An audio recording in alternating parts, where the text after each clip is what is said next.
So today we will do projectile motion in Hindi में हम लोग प्रोजेक्टाइल मोशन को करेंगे आज। यू वेलोसिटी से अगर कोई चीज़ को फेंका जाए तो ये कहीं फिर मैक्सिमम हाइट पे पहुंचेगा और फिर इस ऐसा रास्ता को फॉलो करेगा। इसको बोला जाता है, ये जो पाथ है इसको हम लोग बोलते हैं ट्रैजेक्टरी। और यू वेलोसिटी से फेंका गया तो इसका दो कंपोनेंट होगा वेलोसिटी का, यू कॉस थीटा और ये हो गया यू साइन थीटा। ना सवाल ये उठता है कि यहाँ पर वेलोसिटी को दो कंपोनेंट में क्यों बांटा गया, और क्लास 9th में हम लोग जो पढ़ाई करते थे उसमें इसको बांटने का क्यों नहीं ज़रूरत पड़ता था। तो क्लास 9th के साथ क्लास 11th में जो बेसिक डिफरेंसेस है वो है कि क्लास 9th में कोई ऑब्जेक्ट को अगर जा रहा है ऐसे, तो अलोंग द लाइन जो लीनियरली ये जा रहा है, या 11th का पहला चैप्टर में भी वन डायमेंशन मोशन में हम लोग देखे हैं कि जो बॉडी जा रहा है तो अलोंग द लाइन उसी जो पाथ है, पाथ के अलोंग ही कैलकुलेशन सारा होता है। या वर्टिकली कोई चीज़ को ऊपर फेंका गया तो जहाँ उसका जो मूवमेंट है पाथ का, पार्टिकल का, उसी मूवमेंट के अलोंग ही कैलकुलेशन किया जाता है। यहाँ पर क्या है कि बॉडी का जो मूवमेंट है वो यहाँ से आया यहाँ गया, इसको ट्रैजेक्टरी बोलता है। तो कैलकुलेशन यहाँ ट्रैजेक्टरी के अलोंग नहीं होता है। यहाँ पर कैलकुलेशन जो है वो या तो अलोंग एक्स एक्सिस होता है या अलोंग वाई एक्सिस होता है, ठीक है। तो अलोंग द एक्स एक्सिस जो कैलकुलेशन होगा, ठीक है, उसके लिए वेलोसिटी यू कॉस थीटा होगा, और अलोंग द वाई एक्सिस जो कैलकुलेशन होगा उसके लिए हम लोग वर्टिकल वेलोसिटी लेंगे जिसका वैल्यू है यू साइन थीटा। यानी हमको अलोंग द पाथ यहाँ पर कैलकुलेशन नहीं होगा, दो हिस्से में हम लोग कैलकुलेशन को बांट देते हैं, ठीक है। तो अलोंग द एक्स एक्सिस और अलोंग द वाई एक्सिस, तो ये एक्स एक्सिस का अलोंग जो होगा उसमें हम लोग यू कॉस थीटा लेंगे, और वाई एक्सिस के अलोंग जो होगा उस पर हम लोग यू साइन थीटा लेंगे। अब होता है क्या कि जब बॉडी को प्रोजेक्ट करते हैं ऐसे ऐसे करके, तो धीरे धीरे ये मैक्सिमम हाइट पे पहुंचता है, और मैक्सिमम हाइट पे ये जो है ठीक बीच में पहुंचेगा, और फिर ये यहाँ पर वापस ग्राउंड में आ जाएगा। तो यहाँ से यहाँ तक का जो डिस्टेंस है ए से बी, तो ए बी को हम लोग बोलते हैं हॉराइजेंटल रेंज, ए बी को हम लोग बोलते हैं हॉराइजेंटल रेंज, ठीक है। और ये जो मैक्सिमम हाइट पहुंचा ये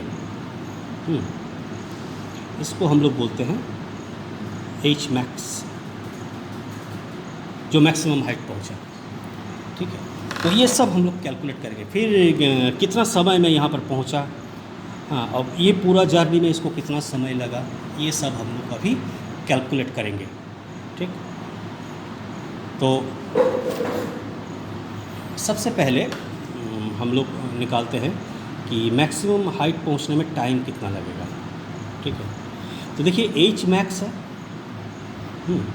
तो ये में वाई एक्सिस से रिलेटेड है, तो वाई एक्सिस से रिलेटेड में हम लोग यू साइन थीटा को कंसिडर करेंगे। एक्स एक्सिस से रिलेटेड कुछ होगा तो हम लोग वेलोसिटी को यू कॉस थीटा का कंसिडर करेंगे।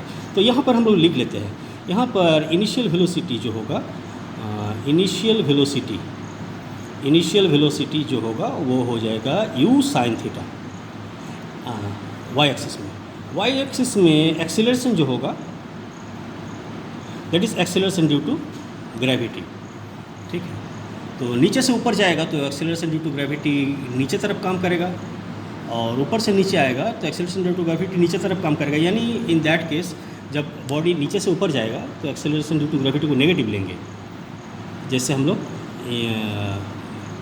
मोशन अंडर ग्रेविटी में करते थे, और ऊपर से नीचे आएगा तो एक्सीलरेशन को हम लोग पॉजिटिव लेंगे, ठीक है। अच्छा, तो ये वाई एक्सिस में इनिशियल वेलोसिटी होगा यू साइन थीटा और एक्सेलरेशन जी, और इसमें एक्स एक्सिस में आपका इनिशियल वेलोसिटी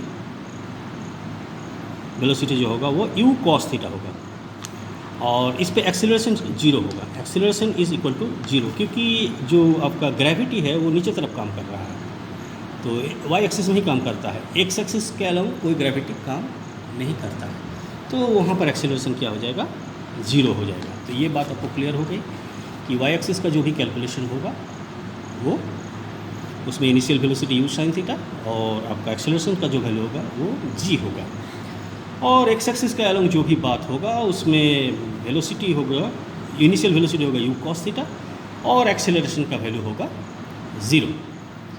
ठीक है, तो हम लोग कंटिन्यूस कुछ वीडियोस बनाएंगे इसके ऊपर और हम लोग फार्मूले को डेवलप करेंगे।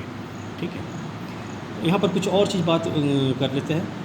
तो चूँकि इसमें एक्सेलरेशन 0 है तो ये वेलोसिटी कभी भी चेंज नहीं होगा, तो जैसे जैसे ये बॉडी ऊपर जाएगा इसका ऊपर वाला वेलोसिटी कम होते जाएगा। ये देखिए ज़्यादा है, ये कम हो गया, लेकिन ये वाला वेलोसिटी अगर ये इतना है तो ये जितना रहेगा वो पहले भी जितना था इतना ही रहेगा। और वेक्टर का जो ये जो एरो है, एरो का जो लंबाई है वो आपको वेक्टर क्वांटिटी का मैग्नीट्यूड को जनरेट करता है, बताता है। तो यहाँ पर भी वेलोसिटी जो है ये घट गया ऊपर, और फिर और ऊपर जाएगा तो और घट जाएगा, लेकिन ये वाला वेलोसिटी जो है ये चेंज नहीं होता है। यहाँ पर आके ऊपर वाला वेलोसिटी 0 हो जाएगा, फिर यहाँ पर आएगा तो फिर धीरे धीरे इसका वेलोसिटी बढ़ना शुरू करेगा। ठीक है, लेकिन ये वाला वेलोसिटी उतना ही रहेगा। फिर यहाँ पर आएगा तो थोड़ा सा और बढ़ जाएगा, तो एरो का लंबाई और बढ़ जाएगा, लेकिन ये वाला कोई चेंज नहीं होगा, ये उतना ही रहेगा। ठीक है, फिर यहाँ आएगा तो वेलोसिटी का जो वैल्यू, अच्छा ये डायरेक्शन उल्टा हो जाएगा, ये इस डायरेक्शन में, लेकिन बढ़ जाएगा, धीरे धीरे बढ़ेगा। अब इस डायरेक्शन में बढ़ रहा है, यहाँ पर जो है यहाँ पर वेलोसिटी का डायरेक्शन फिर उतना ही हो जाएगा, लेकिन ये वाला ये बढ़ जाएगा। देखिए धीरे धीरे बढ़ रहा है। ठीक है, ये इसका लंबाई ज़्यादा है, इसका लंबाई बहुत कम होगा, लेकिन ये वाला उतना ही रहेगा, ये इसमें कोई परिवर्तन नहीं होता है। ठीक है, ये पहले जितना लंबा था उतना ही बाद में भी उतना ही लंबा रहेगा, ये ऑलवेज उतना ही लंबा रहता है। तो धीरे धीरे इसका वेलोसिटी घट जाता है, और फिर जब आता है तो धीरे धीरे इसका वेलोसिटी बढ़ता है। तो जो यहाँ पर था u sin थीटा, यहाँ पर भी u sin थीटा ही रहेगा, लेकिन यहाँ पर u sin थीटा से घट के कुछ और हो जाएगा, और एंगल भी चेंज होते जाएगा। यहाँ पर भी देखिए एंगल सब धीरे धीरे एक्यूट होते जा रहा है, अब फिर धीरे धीरे यहाँ पर एंगल ऑब्ट्यूज होते जाएगा। ठीक है, ये जो है वेलोसिटी, ये वर्टिकल वेलोसिटी के साथ जो एंगल है वो थोड़ा बढ़ रहा है। तो शुरू में एंगल धीरे धीरे घटता है, और यहाँ पर आके ये एंगल 0 हो जाता है एकदम टॉप मोस्ट पॉइंट पे। और जब फिर नीचे आता है तो फिर एंगल बढ़ना शुरू कर देता है। तो इस तरह से हम लोग कैलकुलेशन करेंगे आगे के वीडियोज़ में। ओके।